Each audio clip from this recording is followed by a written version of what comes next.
वाशिम जिल्ह्यातील रिसोड शहरात जय संतोषी चौक आणि जुनी सराफ लाईन या विभागात उकिरड्यावरील घाणीचे साम्राज्य माजले आहे।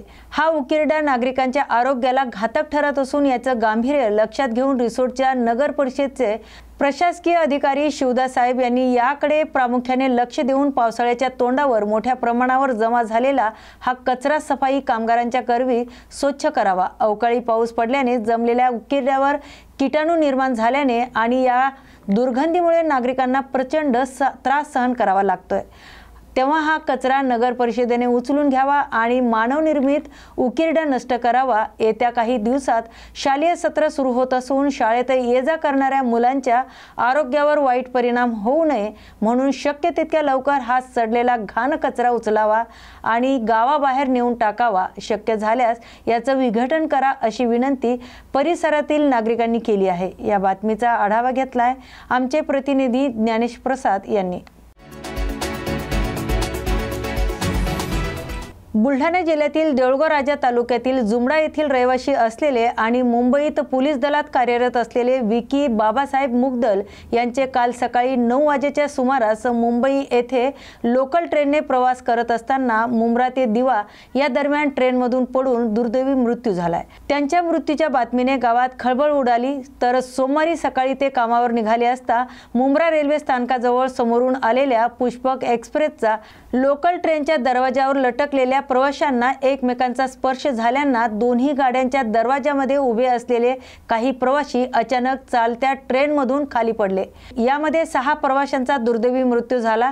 तर या प्रवाशांमध्ये विकी मुगदल यांचा देखील समावेश होता। विकी मुगदल यांच्या कुटुंबात त्यांच्या पश्चात आई वडील, पत्नी, 2 भाऊ आणि 1 मुलगा असा हा आप्त परिवार असून त्याच्या निधनाने त्याच्या कुटुंबासह संपूर्ण गावात शोककळा पसरली आहे। या बातमीचा आढावा घेतला आमचे प्रतिनिधी ब्रह्मानंद वाकोडे यांनी।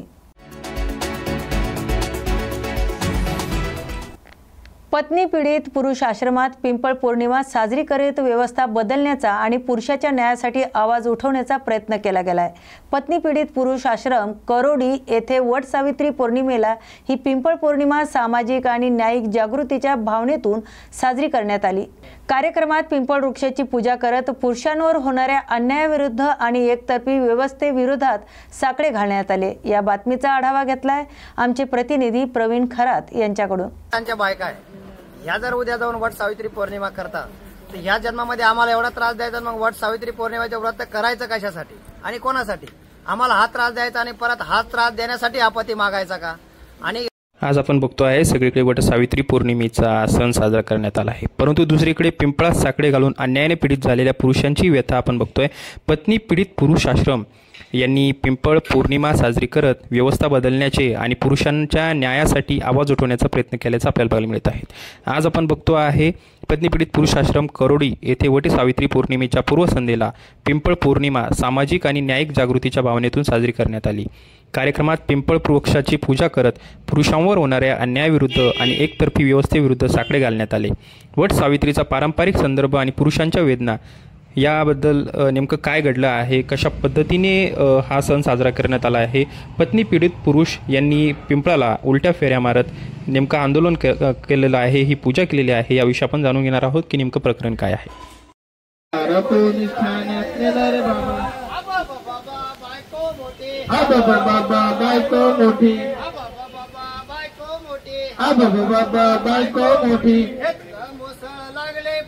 घेतलं मुसळ लागले पाठी, घेतलं मुसळ लागले पाठी, घेतलं मुसळ लागले पाठी। या बायकोने माझं वाटोळ केलं रे बाबा, या बायकोने वाटोळ केलं रे बाबा। बायको मोठी, बाबा बायको मोठी, घेतलं मुसळ लागले पाठी, घेतलं मुसळ लागले पाठी। या बायकोने पोटगी घेतली रे बाबा, या बायकोने पोटगी घेतली रे बाबा। तरी पण सोडलं नाही रे बाबा, तरी पण सोडलं नाही रे बाबा। बायको मोठी, बाबा बायको मोठी, घेतलं मुसळ लागले पाठी, घेतलं मुसळ लागली पाठी। बाबा बाबा बायको मोठी घेतलं मुसळ लागली पाठी या बायको बेना घरदार गेला रे बाबा या बायको बेना घरदार गेला रे बाबा म्हणूनच पीडित झालो रे बाबा म्हणूनच पीडित झालो रे बाबा बाबा बाबा बायको मोठी बाबा बाबा बायको मोठी. नमस्कार. आज आम्ही सालाबादाप्रमाणे यावर्षी देखील पिंपळ पौर्णिमा साजरी केली. त्याचं कारण असं आहे की वर्षानुवर्षी आपण बघतोय का महिला ह्या वटसावित्री पौर्णिमेचं व्रत ठेवता आणि वटवृक्षाला साकडे घालता आणि सांगता का हाच पती आम्हाला जन्मोजन्मी मिळावा, 7 जन्म मिळावा, या पतीला दीर्घायुष्य मिळावा. तर आमच्या ज्या पत्नी पीडितांच्या बायका आहे ह्या जर उद्या जाऊन वटसावित्री पौर्णिमा करतात तर ह्या जन्मामध्ये आम्हाला एवढा त्रास द्यायचा, मग वटसावित्री पौर्णिमेचं व्रत करायचं कशासाठी आणि कोणासाठी? आम्हाला हा त्रास द्यायचा आणि परत हा त्रास देण्यासाठी हा पती मागायचा का?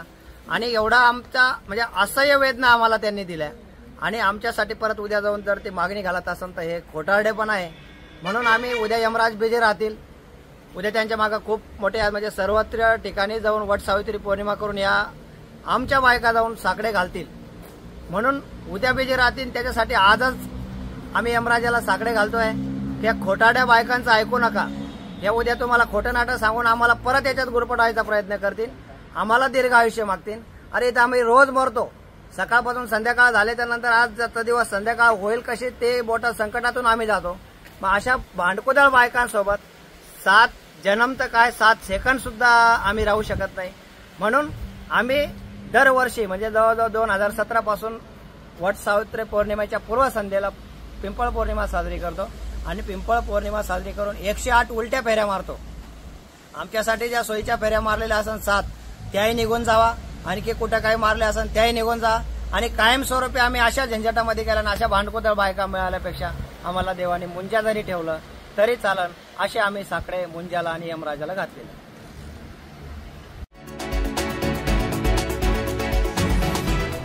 चाकूर तालुक्यातील कृषी कार्यालयात ऐन पेरणीच्या हंगामात कर्मचारी गायब झाले. त्यामुळे शेतकऱ्यांचा संताप अनावर झालाय. सकाळी 11:30 वाजेपर्यंत एकही अधिकारी किंवा कर्मचारी उपस्थित नव्हते. शेतकरी दूरवरून आपली कामं घेऊन आले असता कार्यालय वेळेवर उघडलं पण एकही कर्मचारी तेथे उपस्थित नव्हता. याबाबत जेव्हा तालुका कृषी अधिकारी शिवचंद्रपाल जाधव यांच्याशी संपर्क साधला असता तेव्हा त्यांनी सांगितलंय की तेथील सर्व कर्मचारी ट्रेनिंगला गेले असून प्रभारी अधिकारी यांच्याकडे चार्ज दिला आहे. प्रभारी अधिकारी 12 वाजता कार्यालयात आले. त्यांच्यासमोर जेव्हा हजेरीपट पाहिला तेव्हा फक्त एका सेवकांची सही होती. त्याहूनही धक्कादायक म्हणजे मे महिन्यापासून रजिस्टरमध्ये कोणत्याही कर्मचाऱ्याची नोंद नसल्याची माहिती त्यांनी दिली. प्रशासनाने याची चौकशी करून संबंधित अधिकाऱ्यांवर कार्यवाही केली पाहिजे अशी शेतकऱ्यांनी मागणी केली आहे. या बातमीचा आढावा घेतलाय आमचे प्रतिनिधी दत्तात्रय बेंबडे यांनी. कोणी आहेत का हे आपण खरं तर तुम्हाला सध्या लाईव्ह दाखवतोय. आपण तालुका कृषी कार्यालयामध्ये आहोत. हे कार्यालय जर तुम्ही पाहिलं, हे कॅमेरामॅनला विनंती आहे की इकडचं पण आपण दाखवावं. या कार्यालयामध्ये कोणीच तुम्हाला इथे कुठल्याही टेबलला शिल्लक दिसणार नाहीये. खरं तर हे आत्ताचे 11:30 वाजत आलेत. म्हणजे हे आज चाकूर तालुक्यामध्ये कृषी विभागाचं हे दुर्दैव म्हणावं लागेल, कारण शेतकरी खूप मोठ्या प्रमाणामध्ये इथं कार्यालयात येतात पण इथं कोणीही उपस्थित नाही. या सर्व गोष्टीमध्ये कोण याच्यावरती मग तक्रार करणार किंवा कोण याच्यावरती कारवाई करणार हे मात्र येणारी वेळ सांगते.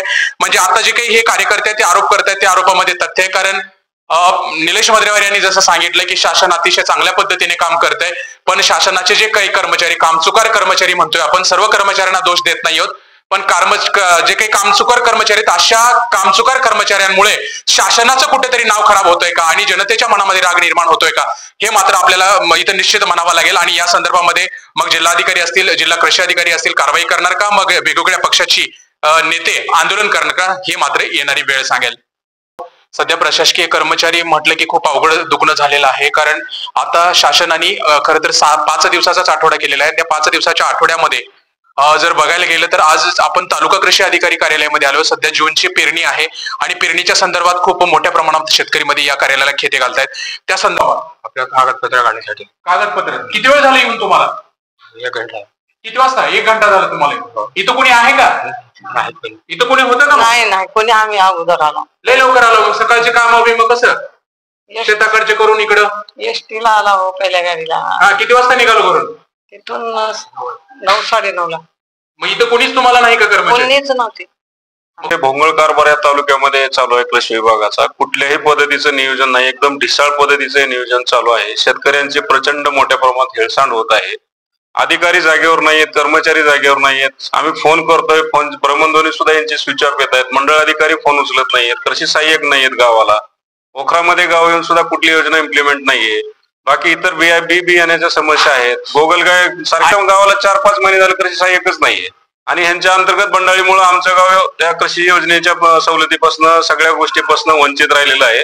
सुद्धा या कार्यालयात नाहीये. म्हणजे राम भरोसे हा कारभार चालू आहे. उद्या पुढे कार्यालयात एकही व्यक्ती शिल्लक कुणीच नाही. आपण स्वतःही बघू शकता. आपण लोकशाहीच्या 4थ्या स्तंभात आपण सुद्धा स्वतः पंचनामा करावा आणि लोकांना. आणि जिल्हा कृषी अधिकाऱ्याचं तर याच्यावर नियंत्रणच नाहीये. यांना कोणी वालीच राहिलेलं नाही. पूर्व शासन देतं पण खालच्या अधिकाऱ्यांचीच मानसिकता नीट नसल्यामुळे हे खाल्ले कर्मचाऱ्यांना नागरिकांना 100% माझा स्पष्ट आरोप आहे. सगळे चांगलं काम करत आहे, शासन चांगलं काम करत असते वेळी जर हे अधिकारी असं मुजोरपणे वागत असतील तर निश्चित या ठिकाणच्या लोकप्रतिनिधींनी सुद्धा यांच्यावरती लक्ष घालून कारवाई करावी अशी माझी मागणी राहील. झालं आम्ही कृषी तालुका ऑफिसला भेट देऊन, पण इथं कुठला कर्मचारी नाही का काही नाही. आणि गेली 6 महिने झालं चापोलीला कृषी सहाय्यक नाही. चापोली गाव पोखरा योजनेमध्ये आतापर्यंत पहिली बार आलेला आहे. याचं टोटल नुकसान होत आहे. आता पेरणीचा मोसम आहे, इथं तर माणूस नाही, कुणीच नाहीये. बी नेण्यासाठी आमचं यादीत नाव आलीत सगळं झालं. एक तर साईड चलत नाही साहेब. 12-12, 1-1, 2-2 वाजा साहेब फॉर्म भरावा लागतो आम्हाला. आणि आलं तरी इथं ही बोंबाबोंब. पाऊस भरपूर पडलेला आहे, पेरणीचा मोसम आहे आणि कर्मचारी असे फरार आहेत. अशी बोंब झाली. किती वाजल्यापासून आलात तुम्ही? इथं 10 वाजल्यापासून इथं आम्ही. बरं, खरं तर कृषीप्रधान देश म्हणतोय आणि त्या कृषीप्रधान देशामध्ये 75% शेतकरी आपण म्हणतो आणि त्या शेतकऱ्यांसाठी कोणीतरी मदत करणं गरजेचं असतं. पण पगारी नोकरदार जर या प्रशासन कार्यालयामध्ये शेतकी कार्यालयामध्ये नसतील, कारवाई होणार का हे मात्र येणारी वेळ ठरवेल. 10 जून 2025 रोजी वट सावित्री पौर्णिमेच्या अनुषंगाने जिल्ह्यातील महिलांनी 7 जन्मापर्यंत हाच पती मिळावा म्हणून वटवृक्षाचे पूजन केले. वटपौर्णिमेचं अनन्यसाधारण असे महत्त्व असून सती सावित्रीने आपल्या मृत्युमुखी पडलेल्या पतीला यमाच्या तावडीतून पुन्हा जिवंत परत मिळवले अशी आख्यायिका आहे. म्हणून वट सावित्रीची पूजा करून आपल्या पतीला दीर्घ आयुष्य लाभो आणि हाच पती जन्मजन्मी मिळो म्हणून वटवृक्षाची पूजा करतात.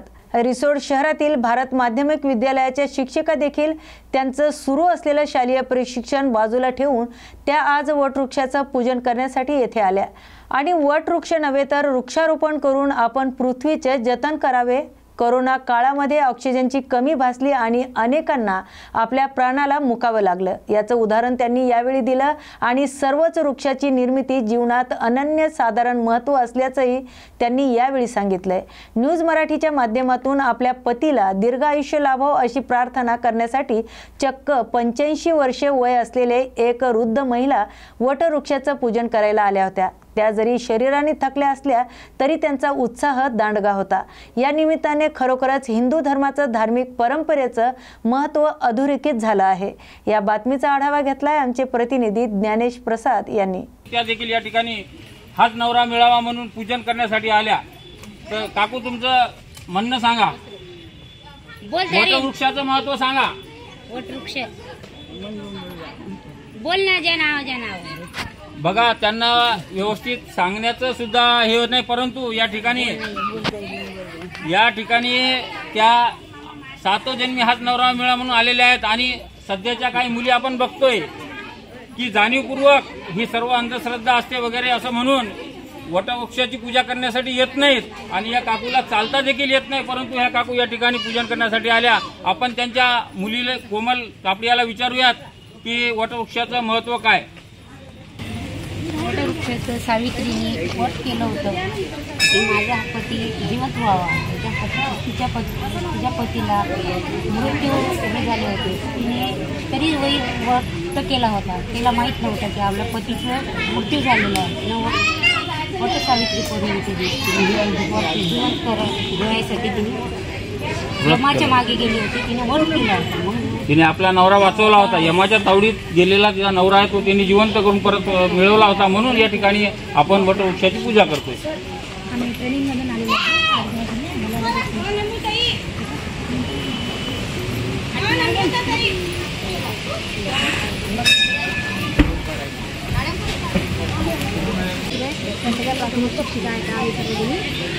या ठिकाणी त्यांचं शालेय प्रशिक्षण चालू असताना देखील या ठिकाणी या भारत माध्यमिक महाविद्यालयाच्या महिला या ठिकाणी वटवृक्षाचं पूजन करण्यासाठी आलेल्या असून वेळात वेळ काढून त्यांनी या ठिकाणी वटवृक्षाचं पूजन केलेलं आहे.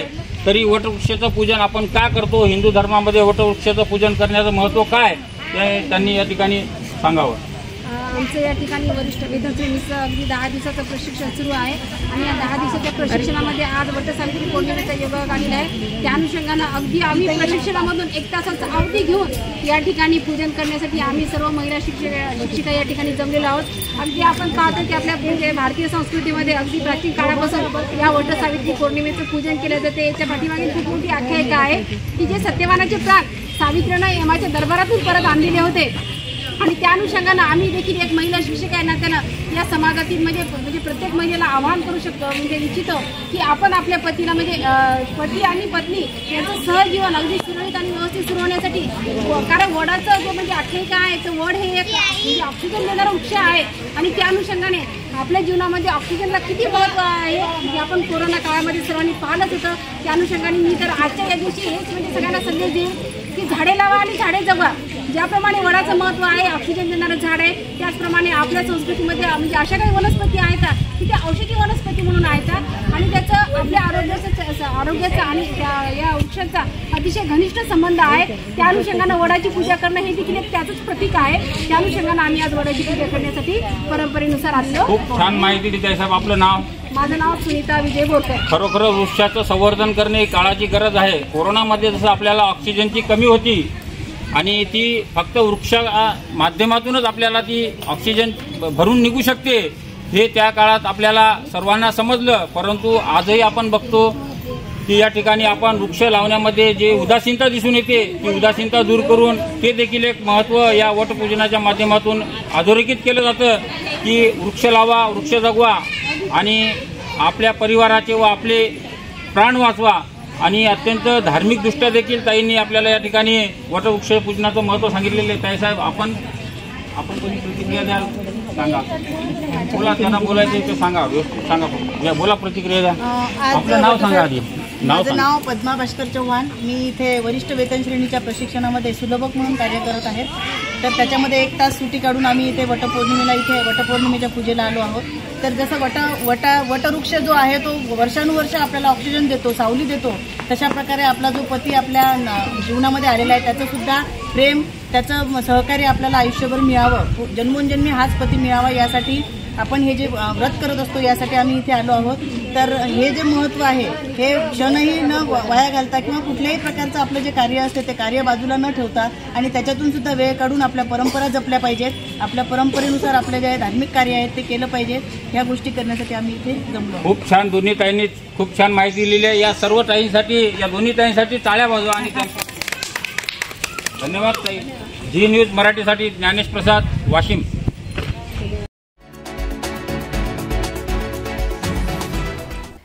शहरातील परभणी रस्त्यालगत नव्याने स्थापन झालेल्या ईशा भगवती फाउंडेशन संचलित झी लर्नचा माउंट लिटरस झी स्कूलचा भव्य शुभारंभ सोहळा दिनांक 8 जून सायंकाळी 5 वाजता दिमाखात संपन्न झाला. यावेळी बोलताना शैलजा वाडेकर म्हणाल्या, सामाजिक क्रांतीचे जनक महात्मा ज्योतिबा फुले, सावित्रीबाई फुले, डॉक्टर बाबासाहेब आंबेडकर यांना अभिप्रेत समताधिष्ठित समाज निर्मितीची गरज असल्याचं महापुरुषाच्या वैचारिक विचारातून दिसून येते. त्यामुळे महापुरुषांना अपेक्षित समाज निर्मित घडवणारे नागरिक माउंट लिटरा झी स्कूलमध्ये तयार होतील अशी आशा करते. यावेळी अनेकांची मनोगतही व्यक्त करण्यात आली असता मान्यवरांची उपस्थितीमध्ये उद्घाटन सोहळा, प्राथमिक शाळेचे उद्घाटन विठ्ठलराव गुणाजी देवसरकर, अविनाशराव बालासाहेब चौधरी यांच्या हस्ते संपन्न झाला. या कार्यक्रमास खासदार संजय जाधव, ॲडव्होकेट डॉक्टर मधुसूदन केंद्रे, प्रेरणाताई वडपूरकर, आमदार अमरनाथ राजूरकर यांच्यासह इतर मान्यवर उपस्थित होते. या कार्यक्रमाच्या यशस्वीतेसाठी शाळेचे शिक्षक आणि कर्मचाऱ्यांनी परिश्रम घेतले। कार्यक्रमास गंगाखेड शहर आणि तालुक्यातील पालकांनी आपल्या पाल्यासह मोठी उपस्थिती दर्शवली होती। व्यासपीठाची दोन्ही देवसरकर आणि चौधरी परिवारातील इथे जमलेल्या सर्व माता भगिनी आणि बंधूंची माफी मागून मी या ठिकाणी पुन्हा एकदा सगळ्यांना शुभेच्छा देऊन सगळ्यांचे आभार मानतो आणि जाण्यासाठी आपण परवानगी देताल अशी अपेक्षा व्यक्त करून थांबतो। धन्यवाद। जय हिंद, जय महाराष्ट्र। यायचं आहे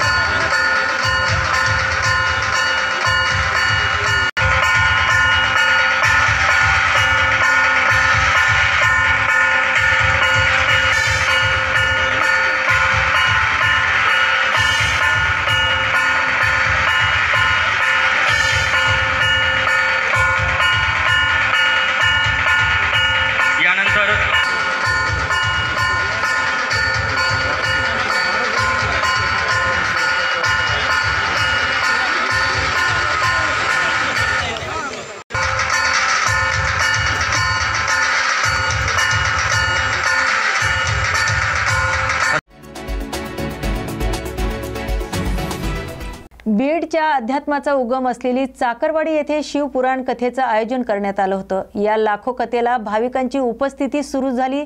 यावेळी मंत्री पंकजा मुंडे देखील या सोहळ्याला उपस्थित होत्या। श्री क्षेत्र चाकरवाडी हे मराठवाड्यातील अध्यात्माचं माहेरघर म्हणून ओळखलं जातंय। महंत ज्ञानेश्वर माऊली दादा यांच्या रौप्य महोत्सवी पुण्यतिथी निमित्त हा सोहळा आयोजित करण्यात आला होता। या रौप्य महोत्सवी सोहळ्याला लाखो भाविकांनी उपस्थिती दाखवली।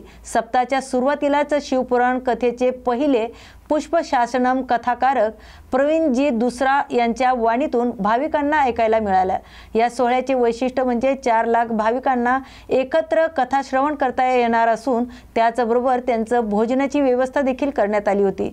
तब्बल 4 लाख भाविक बसतील एवढा वॉटरप्रूफ मंडप उभारल्यामुळे या कथेचा लाभ त्यांना घेता येणार आहे। मराठवाड्यातील हे कुंभमेळ्याचं पर्व आणि दिव्य सोहळा अनुभवण्यासाठी या ठिकाणी खूप मोठ्या संख्येने भाविक भक्तांनी या कथेचा लाभ घेण्याचं आवाहन महादेव महाराज साखरेवाडीकर यांनी केले। उमरखेड पुसद रोडवर दत्तनगर कुपटी येथे वादळी वारा आणि पावसामुळे झाडे पडली असून 2 तास वाहतूक विस्कळीत झाली होती। उमरखेड सार्वजनिक बांधकाम विभाग आणि शिवसेना शिंदे गटाचे नेते चित्तंगराव कदम यांनी तात्काळ पडलेली झाडे काढून पूर्ववत रस्ता सुरू करण्यासाठी प्रशासनाला स्वतः हजर राहून मदत केली आणि लोकप्रतिनिधीचे कर्तव्य पार पाडले। यावेळी रस्त्यात अडकलेल्या लोकांना धीर मिळाला। सुदैवाने या घटनेत कोणतीही जीवितहानी झाली नाही। दिनांक 9 जून रोजी सायंकाळी पिंपळनेर गावात अचानक आलेल्या चक्रीवादळी वाऱ्याने गावात भीषण तांडव घातला असून या वादळामुळे अनेक घरांचे पत्रे उडाले असून झाडे उन्मळून पडली। विजेचे खांब आणि तारा तुटले असून संपूर्ण परिसर अंधारात गेल्याची स्थिती निर्माण झाली। या वादळात गावातील एक अल्पवयीन मुलीच्या डोक्यात मोठा दगड पडल्याने ती गंभीररित्या जखमी झाली। स्थानिक ग्रामस्थांनी तात्काळ तिला उपचारासाठी जवळच्या आरोग्य केंद्रात दाखल केले असून तिची प्रकृती चिंताजनक असल्याचं सांगितलं जात आहे। वादळामुळे शेतातील पिकाचेही मोठ्या प्रमाणात नुकसान झाले असून अनेक शेतकऱ्यांचे आर्थिक नुकसान झाले आहेत। गावकऱ्यांच्या मदतीसाठी प्रशासनाने तातडीने पंचनाम्याची कार्यवाही करावी आणि जखमी मुलीच्या उपचाराचा संपूर्ण खर्च शासनाने उचलावा अशी जोरदार मागणी ग्रामस्थांनी केली आहे। नांदेडच्या किनवट तालुक्यातील बोधडी येथील ग्रामपंचायतीच्या 17 सदस्यापैकी 15 सदस्यांनी एकत्र येत सरपंच बालाजी भिसे विरुद्ध अविश्वास ठराव दाखल केला होता। त्या अनुषंगाने बोधडी येथे विशेष ग्रामसभेच्या माध्यमातून सकाळी 10 वाजल्यापासून मतदानाची प्रक्रिया नुकतीच पार पडली। येथील अंध विद्यालयात वेगवेगळ्या 6 बूथवर मतदान प्रक्रिया तहसीलदार शारदा चौडेकर यांच्या प्रमुख उपस्थितीत पार पडली। या मतदान प्रक्रियेदरम्यान जणू काही बोधडी येथे छावणीचे स्वरूप आले होते। या अटीतटीचं मतदान प्रक्रिया पार पडली असून ही अतितटीची मतदान प्रक्रिया पार पडली असून सायंकाळी 5 वाजेपर्यंत येथील नागरिकांनी मतदान बजावण्यासाठी लांबलचक रांगा लावल्या होत्या। अखेर 5 वाजेपर्यंत ही मतदान प्रक्रिया पार पडल्याने जवळपास 3247 मतदारांनी मतदानाचा हक्क बजावला। त्यानंतर मतमोजणीची प्रक्रिया नुकतीच पार पडल्याने सरपंच बालाजी भिसे भिसे यांना 1605 मते पडली, तर विरोधकांना 1528 मतं मिळाली आणि 114 मते बाद ठरली। तर सर्वात जास्त मतदान सरपंच बालाजी भिसे यांना पडल्याने भिसे यांच्या समर्थकांनी फटाके फोडून विजयाचा जल्लोष साजरा केलाय। या बातमीचा आढावा घेतलाय आमचे प्रतिनिधी परमेश्वर पेशवे यांनी। बोदडी ग्रामपंचायत मध्ये गेल्या 28 तारखेला सर्व ग्रामपंचायत सदस्यांनी माझ्यावर अविश्वास पारित केला। त्याची कारणे खूप टाकली त्यांनी, पण बोदडी ग्रामपंचायतीच्या विकासामध्ये एक गेल्या 15 वर्षापासून माझं काम सर्व जाती धर्माच्या लोकांना माहीत आहे आणि या पुढील सर्व कामे मी करत आलेलो आहोत। पण कुठेतरी धनदांडग्या लोकांनी एकत्र येऊन माझ्या विरोधात, कुणी असो, माझ्या पक्षाचा असो की कोणी असो, मी नाव घेत नाही, योग्य वेळ आली तर त्यांचे नाव घेऊ मी, पण मी एक गरीब शेतकरी इमानदार कार्यकर्ता असून मी बोदडीतल्या सर्व जाती धर्माला घेऊन चालणारा माणूस आहे। पण माझ्यावर 15 सदस्य माझेच आहेत, पण कुठेतरी आमिषाला बळी पडून माझ्या विरोधात, माझ्या विकासाला बाधा आणण्यासाठी त्यांनी काहीतरी खेळखोंडोबा करून माझ्यावर अविश्वास आणला। पण या कुरघोडीच्या राजकारणामध्ये मेंबर सदस्य यांनी मला काढलेला आहे अविश्वास घेऊन, पण जनतेनं भरघोस मताने जनतेनं अगोदरही काढलं होतं मला, पण अजूनही बोदडीतील सर्व जनता माझ्या पाठीशी आहे आणि त्यांनीच मला जनतेनं निवडून दिलेलं आहे। बोदडी येथे सरपंच श्री बालाजी रामराव भिसे यांच्या विरुद्ध जो अविश्वास ठराव होता, त्या अविश्वास ठरावाच्या अनुषंगाने माननीय जिल्हाधिकारी महोदयांच्या आदेशान्वये विशेष ग्रामसभेचे आयोजन केले होते आणि त्या विशेष ग्रामसभेमध्ये जे मतदान प्रक्रिया पार पडली आहे त्याच्यामध्ये निकाल जाहीर झालेला आहे। एकूण मतदान झालेलं आहे 3247। याच्यापैकी सरपंच श्री बालाजी रामराव भिसे यांच्याकडून झालेलं मतदान आहे 1605 आणि सरपंचांविरोधात मतदान जे झालेलं आहे ते झाले 1528। अशा प्रकारे 77 मतांच्या बहुमताने हा अविश्वास ठराव फेटाळण्यात आलेला आहे।